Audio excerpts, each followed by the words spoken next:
I put it on, I got that oil dripping on me head to toe. Ain't my fault that I was chosen any minute, money. My name is Glorious Foreman III. I go by the name of Glow, and this is my glorious story. I grew up in church, Christian family. My entire family served in ministry for as long as I can remember, still serving. And there's so many moments in my life where, I've been able to see God's love for me. But I've been able to see God's love the most, not when I was at church or serving or, doing what I, quote unquote, the right thing. God's love for me has become most evident in my life when I've been the most reckless, the most rebellious, the most, when I was tripping, kind of growing up and serving and becoming very well acquainted with the customs of like doing things in ministry and things like that. Very quickly, I learned how to hide my imperfections behind my performance. And, for me, I began to just kind of like identify myself from what I could do as opposed to who I am or who I was. People's response to my performing good, I would process it as their approval and acceptance of me as a person. There's a moment in my life where I was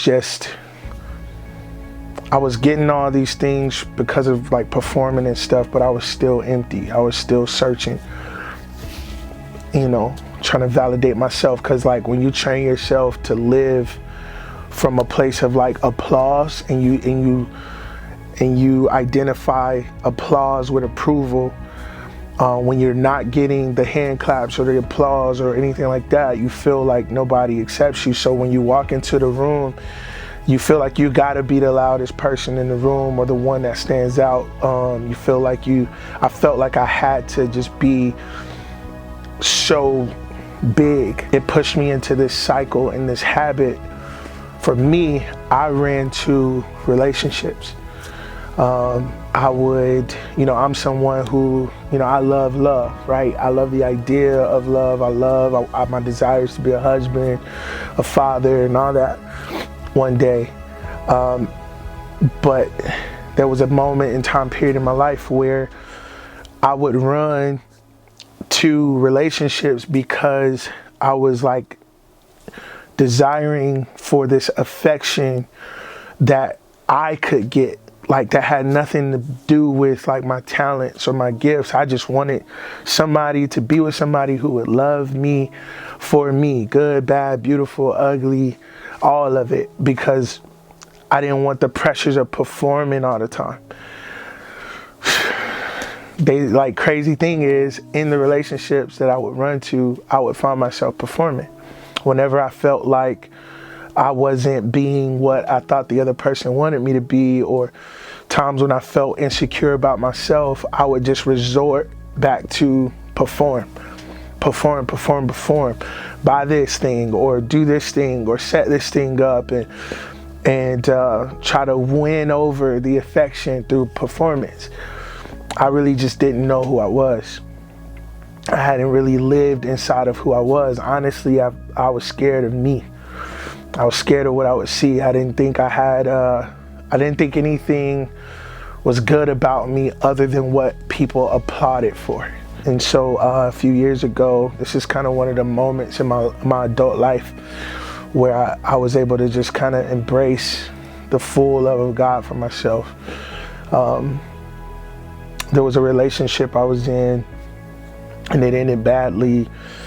And as a result, I was depressed, I was broken.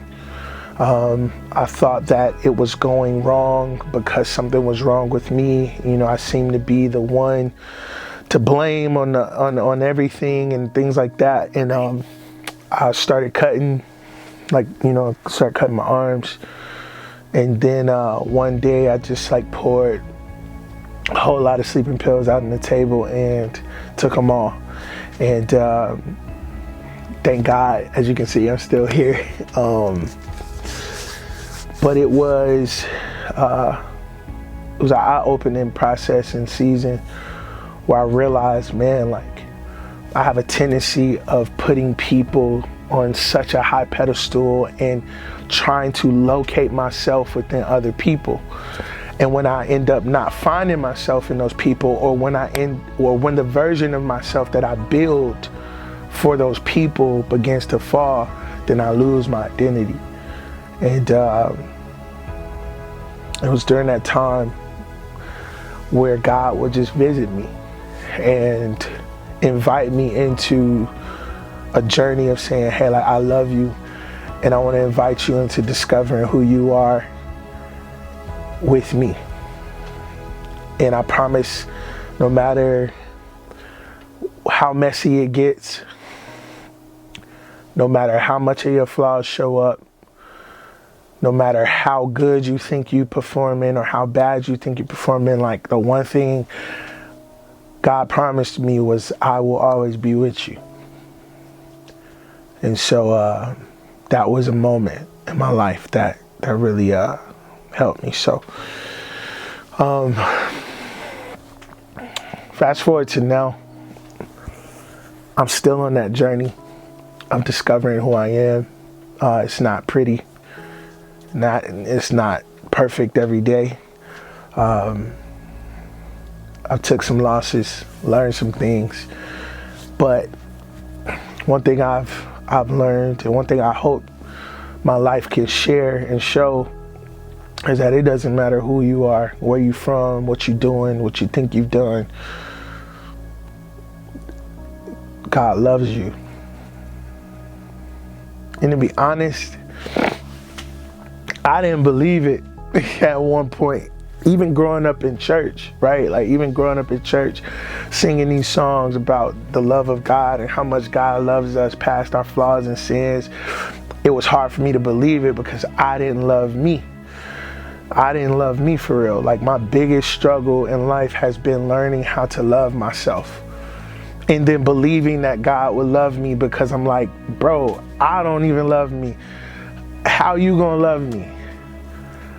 And then then the Lord just started to teach me. He was just like, it's not about you. It's not about you thinking that I'm gonna love you based off of you. It's about you recognizing and learning how to love yourself through the love I have for you. And so, just quite frankly, I grew up.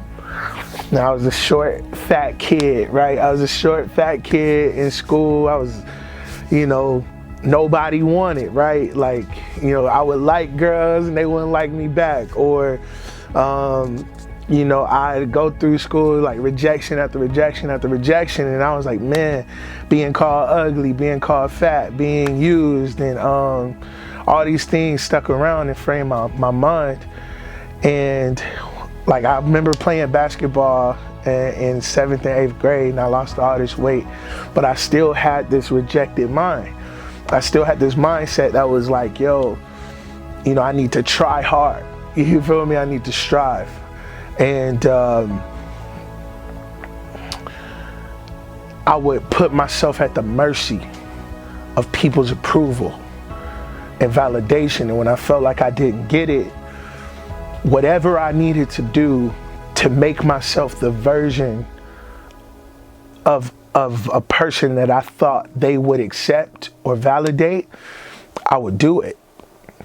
If that meant being the skinniest dude in the room, if that meant, becoming the thug, if that meant smoking, if that meant drinking, if that meant having sex, like whatever that meant, like my identity was at the mercy of people.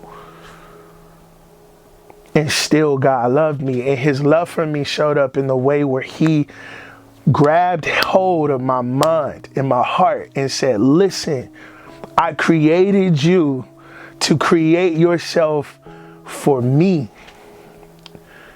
Like, through this life, we control how we build ourselves. We we choose what we want to build ourselves with. That's not a bad thing, but it becomes a bad thing when we use all the tools that God has given us to build ourselves up for Him, for other people. And so to be loved through that process, and then to be loved so to the point where God would say, I'm shutting all of these things down that you've ran to. The relationships, the porn, the drugs, the this, the that. I'm shutting it all down, and I'm gonna make it not satisfy you. To the point where you're gonna get frustrated. And your frustration is going to lead you to me. And that's what it did. And so now here we are. So yeah. Grew up learning how to love myself, believing that God loves me despite of me. And my story is still being written. I'm still discovering. So that's my glory story. Yeah.